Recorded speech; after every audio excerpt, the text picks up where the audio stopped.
Union বিএনপির সংগ্রামী সভাপতি মোকাররম হোসেন সাজ্জাদ, মঞ্চে উপবিষ্ট আজকে আমাদের প্রধান অতিথি, বারবার কারা নির্যাতিত নেতা,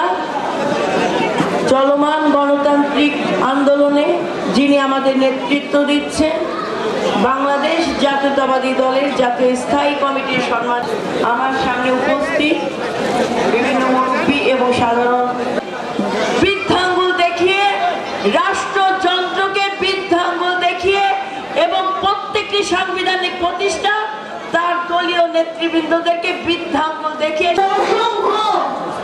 রাজনৈতিক নেতৃবৃন্দরা অংশগ্রহণ করার জন্য পায়তারা করেছিল। শেখ হাসিনার সাথে আঘাত করে এই যে জাতীয় প্রতিবাদ বিভিন্ন অসংখ্য রাজনৈতিক নেতৃবৃন্দরা অংশগ্রহণ করার জন্য পায়তারা করেছিল। শেখ হাসিনার সাথে আঘাত করে এই যে জাতীয় প্রতিবাদ বিভিন্ন রাজনৈতিক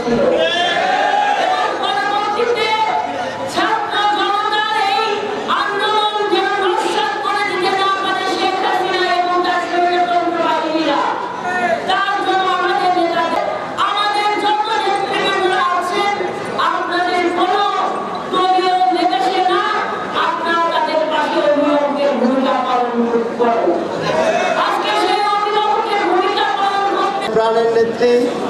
আমাদের অগ্নিমশাল, যার কারণে কেরানীগঞ্জ বিএনপি আজকে উজ্জীবিত হতে পেরেছে,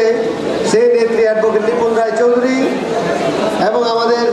আরেক নির্বাহী কমিটির সদস্য জনাব আলহাজ নাজিমুদ্দিন নাজিম স্যার, কেরানীগঞ্জ জেলা দক্ষিণ শাখা বিএনপির সংগ্রামী সাধারণ সম্পাদক জনাব মোজাদ্দিদ বাবু ভাই সহ সকল নেতৃবৃন্দকে আমার ধন্যবাদ জানাচ্ছি। আজকে যারা এই 4, 5, 6 ইউনিটে